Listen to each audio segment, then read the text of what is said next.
Hi, నేను మీ doctor Sujay, neuro physician. ఈరోజు antiseptic గురించి నేర్చుకుందాం.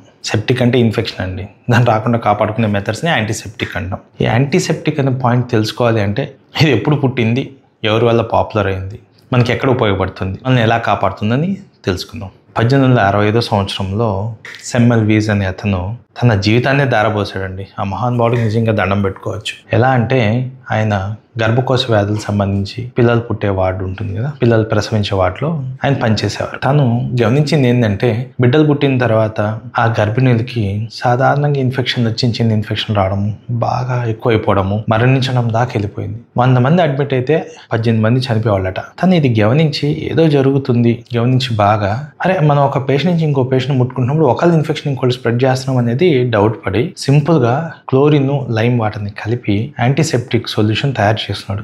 తను చదువుకున్న విధానాల ప్రకారం దాంతో చేయి వాష్ చేసుకుంటూ శుభ్రంగా ఒక పేషెంట్ నుంచి ఇంకో పేషెంట్ వెళ్ళేటప్పుడు మధ్య గ్యాప్లో వాష్ చేసుకుంటూ ఇంకో పేషెంట్ టచ్ చేసేవాడు. ఇలా చేస్తే 100లో 18 మంది చనిపోయేవాళ్ళు 100 నుంచి 18 నుంచి 2కి పడిపోయారట. అంటే ఆల్మోస్ట్ ఆల్లో 98 మందిని 100లో 9 మందిని ఇన్ఫెక్షన్ లేకుండా బయటేసేవాడు. దీనికేమి సైంటిఫిక్ ఎవిడెన్స్ లేదు. తను ఇది ఇలా జరగడం వల్ల ఇన్ఫెక్షన్ కంట్రోల్ అవుతుంది అని బాహ్య ప్రపంచానికి మిగతా వాళ్ళని కాపాడేదానికి చెప్పాడు. ఇలా చెప్పినప్పుడు తను సీనియర్స్ ఇంకొంతమంది సైంటిస్టులు అందరూ వ్యతిరేకించారు, చాలా వరకు వ్యతిరేకించారు. అరే వీడాడు పిచ్చోళ్ళలాగా ఉన్నాడే, ఏంది చెప్తున్నాడు అనేసి. తన్ని పైకి ఎదగనీయకుండా తనకి మెంటల్ వచ్చిందని ఇలా చెప్పి తను మెంటల్ హాస్పిటల్ పంపించడం జరిగింది. చరిత్ర ప్రకారం చెప్పడం ఏంటంటే అక్కడ గాడ్స్ చేత దెబ్బలు తిని తనకి కుడి చేతికి ఇన్ఫెక్షన్ అయ్యి అది స్ప్రెడ్ అయ్యి చనిపోయాడు అనేసి చెప్తారు.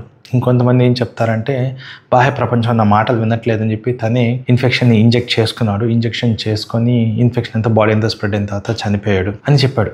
ఏదేమైతే మహానుభావుడికి ఇంకోసారి నమస్కారం చేసుకోవాలి.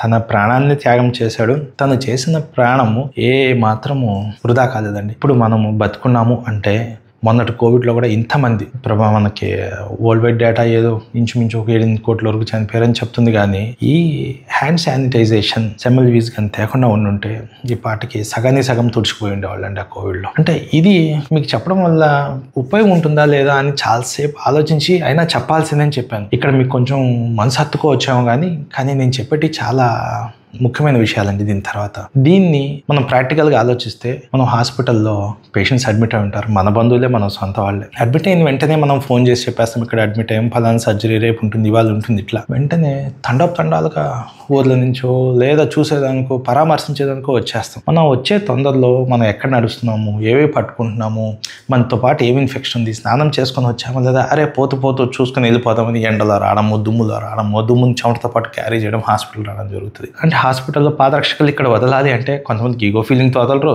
కొంతమంది హాస్పిటల్ కాళ్ళతో నడవడం ఏంటి, అక్కడ ఇన్ఫెక్షన్ నడవరు, ఇంకొంత తెలియక వేసుకొని వచ్చేస్తారు. ఏవేవో తొక్కి ఎలాగో దుమ్ము ధూళితో వచ్చేస్తారు. వచ్చి రూమ్ బయట కూడా కొంతమంది వదలరు, కొంతమంది రూమ్లో కూడా వెళ్ళిపోతారు. పేషెంట్ ఆ సదరు పేషెంట్కి క్యానులా పెట్టుంటాం అంటే డైరెక్ట్ యాక్సెస్ బ్లడ్కి ఉంటుందండి. రెండోది సర్జరీ జరిగి కుట్లు పడి ఉంటాయి, పచ్చిగానే ఉంటాయి, దాని మీద ప్లాస్టర్ కవరేజ్ అంతా ఉన్నా కూడా ఇక్కడ చెప్పే పాయింట్ ఏంటంటే చెప్పులు వేసుకుని వెళ్ళడము, ఆ దుమ్ము ధూళి గాల్లో ఆ పేషెంట్ రూమ్ గాల్లో కలవడము, అది మేము పెట్టే క్యానల్ పెట్టేటప్పుడు గాలితో పాటు టిప్లోకి ఎంటర్ అయిపోయి బ్లడ్లోకి వెళ్ళడము, లేదా వూండ్ క్లీనింగ్ అప్పుడు మేము ప్లాస్టర్ తీసినప్పుడు గాల్లో తిరుగుతూనే ఉంటుంది ఆ బ్యాక్టీరియా చెప్పుతో పాటు వచ్చింది, అది ఆ పుండు మీద పడడం, ఇన్ఫెక్షన్ అవ్వడం, పుండు మానకుండా పోవడం జరుగుతాయి. పేషెంట్ పుండు మానకపోగా హాస్పిటల్ స్టే ఎక్కువ అవుతుంది, బ్లడ్లో ఇన్ఫెక్షన్ స్టార్ట్ అవుతుంది. ఎందుకు జ్వరం వచ్చింది ఆ పేషెంట్కి, మంచి యాంటీబయాటిక్లే వాడుతున్నాం అన్నా కూడా ఇది కారణం ఉంటుంది. దానికి కొన్నిసార్లు ఆ బ్యాక్టీరియా ఏదైతే మనం ఒంట్లోకి ఎంటర్ అవుతుందో అది ఇన్ఫెక్షన్ ఆ యాంటీబయాటిక్ కొన్నిసార్లు కంట్రోల్ అవుతుంది, కొన్నిసార్లు కంట్రోల్ కాక ప్రాణాలను కూడా హరిస్తుంది. అందుకని దయచేసి నేను ఈ టాపిక్ ద్వారా చెప్పడం ఏంటంటే మీరు అర్థం చేసుకోవాల్సింది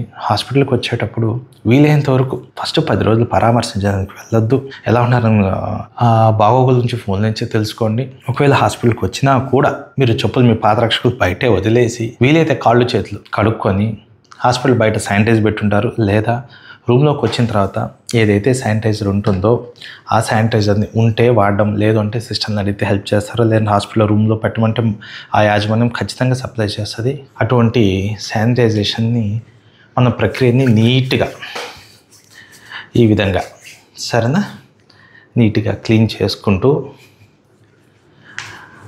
చెప్పులు బయట వదిలేసి నీట్గా శానిటైజ్ చేసుకొని చేతిని ఆ తర్వాతే పేషెంట్తో ముట్టుకోవడం కానీ మాట్లాడడం కానీ చేస్తే ఆ సదరు పేషెంట్ మీ ఇన్ఫెక్షన్ నుంచి, మీరు ఇచ్చే ఇన్ఫెక్షన్ నుంచి బానిస అవ్వకుండా బయటపడతాడు. ఒకసారి మళ్ళీ సెమెల్విజ్ని నిజంగా పరాదేశస్తుడైన వైద్యంలో ఒక కీలకమైన ఘట్టాన్ని అందరికీ సూచించాడు. తనకి మీ అందరి తరఫు నుంచి కూడా నేనే పూర్తిగా కృతజ్ఞతలు చెప్తున్నాను. మెడికల్ ఫీల్డ్కి తను ఇచ్చిన ఈ వరము అసలు తన ప్రాణాలను కోల్పోయి ఇచ్చిన వరము మాటల్లో చెప్పలేను.